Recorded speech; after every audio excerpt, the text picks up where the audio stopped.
welcome back to the Citytilidie channel. We're all staying safe and well, and our little feature where we look forward to an upcoming game, and it's the FA Cup, quarter-final. The reward is a trip to Wembley again, Etihad South, of course. And we welcome the Geordie boys, all 7,500, 8,000. Don't know how many they're getting for this one, but I'm sure they'll be loud, so let's make sure we are as well. Of course, this is a Pepsi 11 match preview of City versus Newcastle, 16th of March 2024, 5:30pm kickoff, so they would have been in having a few bevies, so it should be a lively evening. Let's hope in a good way, not in a bad way. So we'll have a look at this. It's on BBC One, so let's have an entertaining game, which I fully expect for the watching million, or 2, or 3, or 4, however many it is. And please check out my City versus Newcastle, the FA Cup years as well. I quite enjoyed doing that, so have a look at that, guys. Our record for the 11 games we've played against them in the FA Cup, we've only won 3, so not great. Drawn 2 and lost 6. Scored 14 and let 18 goals in, so we'll have to improve on that. So we'll have a look how they got to this position, how they're sort of doing at the moment, and we'll do that Pepsi 11, which, Pep doesn't listen to me sometimes. Listen, Pep, listen when I do my Pepsi 11. Have a think. So please join me. If you are new to the channel, please push that subscribe button, push the bell notifications, everything. City past, present, and as long as I can keep going. I won't say forever, because nothing's forever, is it, unfortunately? Like holding our treble, it won't be forever. It'll go sometime, but we're still in. We're still in with a shout. So join me. Leave us your comments. Great to hear from you. Leave us your score predictions, your team, your Pepsi 11s yourself. It'd be great to have them, and I will comment or respond with a little like. And please give me a like, and City a like, and even a Newcastle a like. Give us smash that like button for me, guys. I'm trying to get at least 15 likes if I can. So if I can help me towards that, I'd be very grateful. Right, Newcastle, how did they get to this round? Well, of course, they went on a trip to, Roker Park, then the Stadium of Light, and beat the near neighbours Sunderland 3-0, and then they had a good result away at Fulham 2-0, and away again, yes. So they've been unlucky in the away draws this season. Every round so far, including us, of course, has been away. And yeah, a sort of penalty win over Blackburn. I watched most of that game. I thought Blackburn played quite well. But they escaped with a 4-3 penalty win at Ewood Park. So say that was their third tie on the road. This will be the fourth. A bit of a mixed bag in the league though, since we beat them, of course, at St James's back in January. They currently sit 10th, which is disappointing, which they can still get into Europe, but they won't be getting into the Champions League. I don't think there's any chance of that, but they can still get into one of the European competitions. They play 27 with 40 points. But, of course, he can get into it by winning the FA Cup, so why not? I think Eddie will go strong with this. He's walking a bit of a tightrope at the moment anyway. He's under a lot of pressure. And if, the fans are forgiving. I'm not saying the board are going to be forgiving, but if they go for it, I think they'll be more forgiving than if he actually tries to sit back. And I don't think that's Eddie Howe's way anyway. I don't think that's a Newcastle way. They'll have a go. They've just been beaten by Chelsea, but at least they had a pop at them. At least they had a go at them, and I don't expect anything different. They've lost Trippier now. They've had a bit of a bad injury list, which has hindered them this season, and they lost Trippier in the Wolves game, so he's missing. But they do have 2 or 3 players coming back in, so I fully expect the starting 11 isn't half bad. Put it that way. Although on the bench is probably a little bit weaker. How successful they will be, of course, will depend, as ever, on what Pep does and how strong Pep will go. And I'm hoping he will go strong on this one. There might be, even though we might see 4, 5, 6 changes to the team that played at Liverpool, I think it can still be a strong team. So what does that 11 against Liverpool tell us, if anything, for this game? Of course, the squad against Liverpool, the starting 11, Ederson, Walker, Stones, Akanji, Aki, Rodri, De Bruyne, Bernardo, Alvarez, Foden and Haaland. On the subs bench, Ortega, Diaz, Kovacic, Doku, Gomez, Gvardiol, Nunes, Bob and Lewis. So there's a few champing at the bit there to get in the starting 11. We now know, of course, Ortega will start, although he was going to start anyway. Of course, he may end up starting a couple of league games as well. Stepping in as starters, I can totally see Diaz, Kovacic. I can see Doku or Bob. I can't see both starting, Doku and Bob.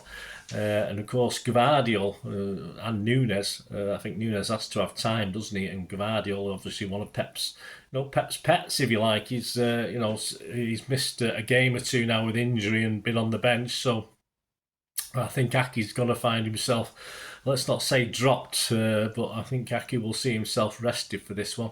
And Walker, of course, we've got to keep Lewis reasonably happy, and I think Lewis deserved the reward perhaps to start instead of Walker, but the captain, of course, has sort of been in Pep's mind most of this season, but I personally think he'll have a rest for this one.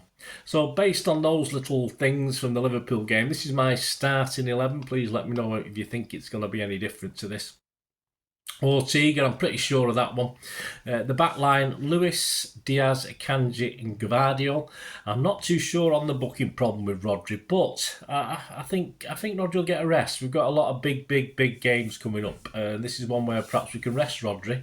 And in that case, of course, we've got Lewis there at right back, but he can move into midfield alongside Mr. Kovacic, who I think can do sort of job in that sort of holding midfield role. Kovacic, he's sort of done it once or twice pretty well, hasn't he? So I can fully see Kovacic sort of mainly filling that sort of central midfield defensive position, but also looking forward as a good defensive midfielder would do. And up the top five, you've got Núñez, Foden, KDB, Bob and Haaland. Yes, I think that's a fairly strong team. So just to clarify, Ortega, Luis Diaz, Akanji, Gvardiol, Kovacic, more forward-thinking players, Núñez, Foden, KDB, Bob and Haaland. Yes, so Bob's a funny one. He did trust him for that Champions League against Copenhagen. Why not? I don't think we lose anything playing Bob over Doku and playing Bob over Alvarez, who of course has been one of Pep's mainstays, but I think it's time Alvarez perhaps had a sort of impact off the bench, in theory. So that's my 11. Let me know what your thoughts, guys. Right, the predictions. Andy Morrison's verdict on this game. He said, Newcastle United again, our fourth clash with the Magpies this season, so it's a case of familiar foes. So far, we've won 2 and lost once. So even though they are desperate to win a cup competition, I think this is the last draw they would have wanted. It will be open and entertaining. But I'm going for a City win and another date at Wembley. Well, it's always nice, Andy, to go to Wembley, isn't it? Even though let's hope a bit less tourists this time than the Community Shield, that's for sure, if we do get there. But we've got to get past Newcastle first. But Andy's quite confident. He's predicting City 3, Newcastle 1. As at the 12th of 12th of March, you can get 10-1 on that at the bookies, normal about average prices.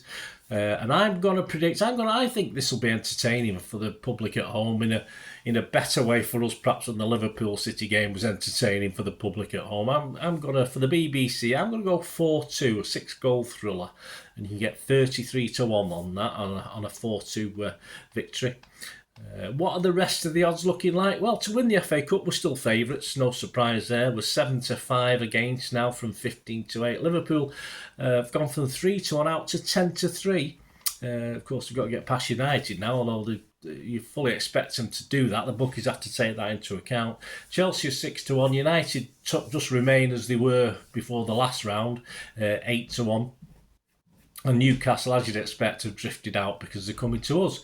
So they've drifted out from 12 and 14 in the place, to 12 and 14 in the place from 9-1 before the last game. Match odds themselves, not totally convincing, but of course this is 90 minutes. It could go to extra time and penalties, but 90 minutes. City are 2-7 on, a draw is 9-2, and a Newcastle win is 17-2. Other popular scorelines, the most popular is a 2-0 City win at 13-2 and a 1-0 City win at 17-2. But so that's probably why my 4-2 so good, 33-1. So there you go, guys. That's the bets. That's the prices. As I said, they're average prices as at the 12th of March 2024. Let me know what you think, guys. Let me know anything you're having a flutter on. Please, of course, the player ratings show and talking point shows will be available Saturday night and Sunday lunchtime. I'll try and get the player ratings out Saturday night when I get back. If it goes to extra time and penalties, it might be a bit later, but I'll try and get it out Saturday night. And of course, Sunday lunch, I'll do the talking points, the story of the game, if you like. I'll get that out on Sunday, of course, and then we've got a little break, haven't we? But of course, don't worry, there's always plenty of stuff on the Citizen channel, a lot of history stuff to put out, a lot of stuff done that needs, 1 or 2 of those will be popping out over the next couple of weeks as well. Until I meet again, I only ask one thing, don't I? Please stay safe, Blues, and Come on, City. Thanks for watching, guys. Bye for now.